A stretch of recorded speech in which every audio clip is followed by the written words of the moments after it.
Olá, tudo bem com você? Feliz, contente, muita animação nesse coração? Ótimo! A prof também está linda e maravilhosa aqui, animada para a nossa aula, ok? Muito bem, antes de começar a nossa aula, vamos à nossa reflexão, à nossa meditação, ok?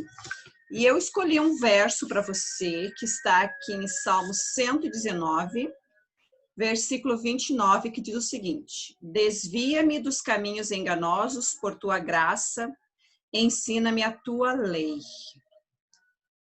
Sabe que Deus, ele abençoa os seus filhos. E nós precisamos servir ao Deus verdadeiro. Não servir o Senhor das trevas, porque ele fica ao redor de nós todos os dias, tentando nos fazer desistir de amar Jesus. Mas não desista, jamais. Esse amor pelo Senhor, ele é maravilhoso. É Ele que nos fortalece, é Ele que nos ajuda. Então, vamos lá. Que hoje você possa lembrar-se de desviar dos caminhos enganosos e dizer ao Senhor: Senhor, ensina-me a tua lei. Então, passamos a obedecer essa lei. Ok? Muito bem. Que essa seja a nossa reflexão e nos fortaleça nesse dia de hoje em nossa aula, ok? Muito bem.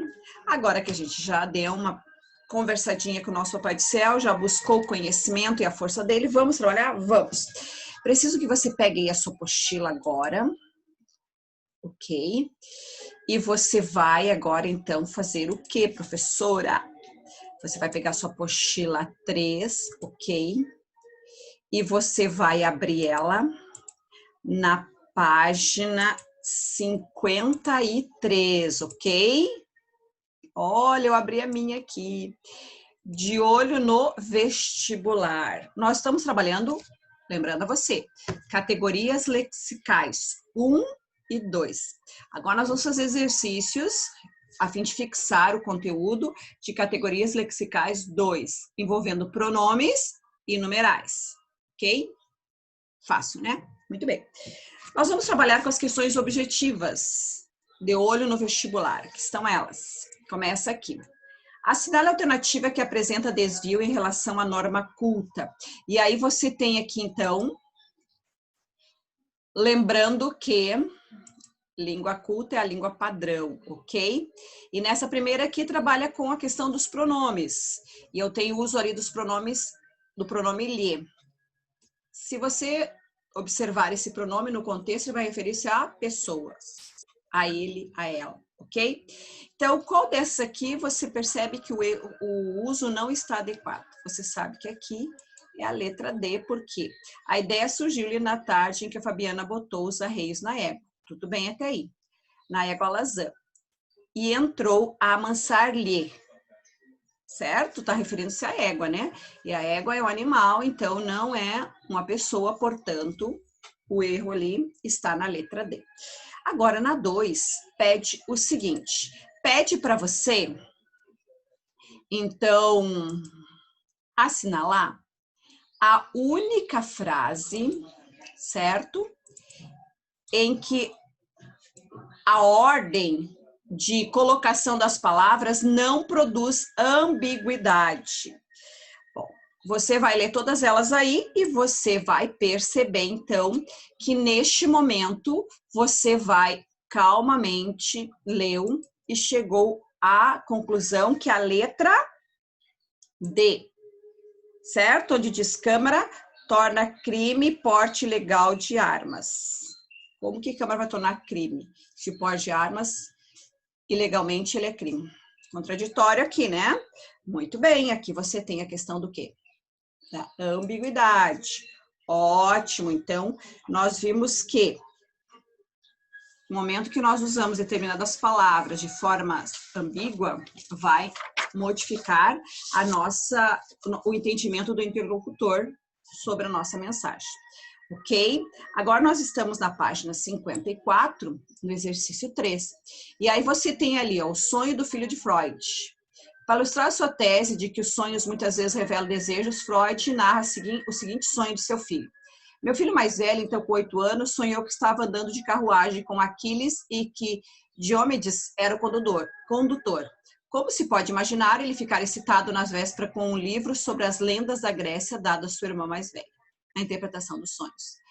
Aí no texto 2 nós temos o sonho de Penélope. E nesse fragmento da Odisseia, que é um texto épico de Homero, narra o retorno do herói Ulisses à sua terra depois da guerra de Troia.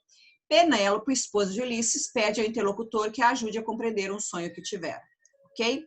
Pois bem, agora na questão A, ele nos pede o seguinte. Nos pede que, então, vamos limpar aqui, né? O textinho aqui. Ótimo. Pede aqui.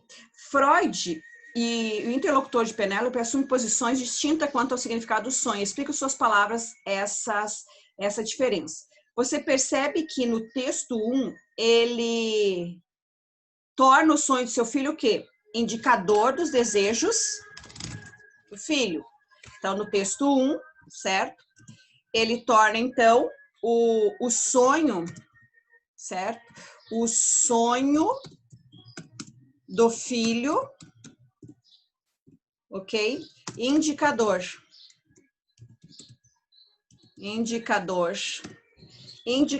dos desejos fantasiosos do filho, certo? Então, você percebe aqui que o filho sonhou, ele diz que o filho sonhou motivado pela leitura do livro que a filha dele havia ganhado. No texto 2, você percebe o quê? Que o intérprete o que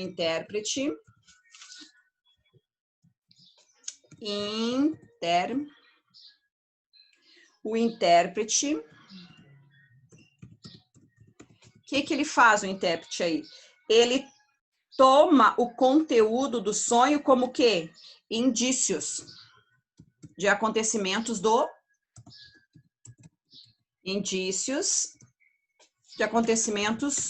futuros, ok? Então, eu tenho 2 momentos ali. No primeiro texto, o sonho do filho é o indicador dos desejos do filho a partir da leitura do livro. E no segundo, então, eu tenho a interpretação do sonho aqui de Penélope, do que realmente iria acontecer ali, certo? Bom, essa aqui você respondeu na letra A, ok? Agora nós vamos para a letra B. E aí na letra B pede o seguinte. Vamos lá. Ótimo. Vamos a B. A B diz: a que se referem os pronomes destacados nos seguintes fragmentos retirados do texto 2? Vamos ver ali a quem se refere. Mas uma águia das montanhas desceu, quebrou-lhe o pescoço com suas garras recurvadas e matou-as. Ui, ui, ui. Se refere-se a quê? Se você ler o texto, você vai perceber que refere-se a 20 gansos. Matou-os. Refere-se a quem? A 20 gansos que tem lá na história. E agora a segunda. Isto não é sonho, mas uma visão do bem que certamente será cumprido. Se refere a quem? Ao sonho narrado anteriormente pela Penélope. Então, nessa aqui refere-se aos 20 gansos, e aqui refere-se, então, ao sonho de Penélope. Muito bem. Vamos a 4 agora. A 4 é o seguinte: assinale a opção em que o uso do pronome não está de acordo com a norma escrita. E aí você vai ler as alternativas e você vai acabar percebendo que você vai marcar aí a letra B, onde diz o seguinte: o rosto e a voz do cineasta são aqueles os quais estão acostumados, talvez um pouco mais. São aqueles os quais, o rosto e a voz do cineasta são aqueles os quais estamos acostumados, talvez um pouco mais, certo? Então, aqui você percebe que não está de acordo com a norma padrão. Muito bem. Vamos a 5 agora. Bom, na 5 eu tenho o seguinte. Na 5 eu tenho um trecho do Guimarães Rosa, ele, por detrás de si mesmo, pondo-se de parte em ambíguos âmbitos e momentos, como se a vida fosse ocultável, não o conheceriam através de figuras. E aí, isso é o seguinte: assinale a opção em que a palavra mesmo apresenta igual valor semântico ao retratado anteriormente, quando você pode substituir o mesmo por própria, próprio. Então, se eu conseguir fazer isso, ele virou um adjetivo, portanto, vai variar. Então, aonde eu consigo fazer isso? Você consegue perceber que aqui, na 5, a letra E. A duquesa mesma veio nos receber. A duquesa, ela própria, né? Veio nos receber, ok? Então, é a letra E. Agora, nós vamos à próxima página, que é a página 55, ok? E aí, na página 55, aqui na 6, você tem aqui um trechinho do Amir Klin, Mar Sem Fim, e ele falando um pouco, você sabe que ele é um viajante, né? E aí ele diz, um homem precisa viajar. E vamos então na frase, que nos faz professores e doutores do que não vimos. O pronome destacado retoma a expressão antecedente, que seria qual aí? A letra D. Essa arrogância, ok? Você precisa voltar aqui no trechinho para conferir isso. Aí na questão 7, você tem ali um texto do Otton Garcia falando sobre a comunicação em prosa moderna. Aí pede para você, então, completar corretamente as lacunas do texto na ordem que se encontra. E aí você vai marcar aí a letra B, na 7. 7, letra B. E aí você volta lá e confere se realmente ficou adequado à situação ali de uso. Aí na questão 8 diz o seguinte, para responder essa questão é preciso analisar o papel que as palavras desempenham no texto e as respectivas afirmações preenchendo os parênteses com V verdadeiro ou F falso. Você vai olhar cada uma dessas aqui, dá uma lida, volta lá no texto, confere, e aí você vai marcar aqui na 8 a questão D como correta, certo? Para preencher então as colunas. Muito bem. Aqui na questão 9, eu tenho ali algumas palavras destacadas nesse trecho aqui. E diz o seguinte, as palavras em destaque no trecho classificam-se do ponto de vista morfológico, respectivamente, como numeral, ó, primeiro numeral, né? E aí a próxima palavra tem um ponto de interrogação, pronome interrogativo, ok? Então, já deu para perceber a diferença na letra A. Então, 9, letra A. Ótimo. Vamos agora a 10. E aí, na 10, pede o seguinte, para você assinalar a alternativa na qual o que tem a mesma função, a mesma classificação morfológica na frase. Elas disseram que não viriam. Elas disseram o quê? Que não viriam. Então, o que aí ele assume um valor, né, de objeto direto. Aí, no 10, qual que você vai marcar? A letra E. Tudo temos o quê? Que fazer. Quem tem alguma coisa. Então, a letra E, certo? Vamos a 11 agora. Na 11, pede para você... Vamos abrir um pouquinho mais aqui. No trecho pisou-lhe o pé, o pronome lhe assume o valor possessivo, tal como ocorre em uma das seguintes frases extraídas de Memórias Póstumas de Brás Cubas, ok? E aí você vai marcar a letra D, porque essa aqui, o lhe, pisou-lhe o pé. Pisou o quê? No pé. De quem? Dele, né? Esse lhe ali. E o que passa esse mesmo valor de possessivo, né? Está aqui na letra D. Agora vamos a 12. Em qual dos casos o artigo definido denota a nossa familiaridade na 12? Aqui na letra C, onde diz o Antônio comunicou-se com o João. Demonstra o quê? Que eles são conhecidos. Comunicou-se com quem? Com ele, ok?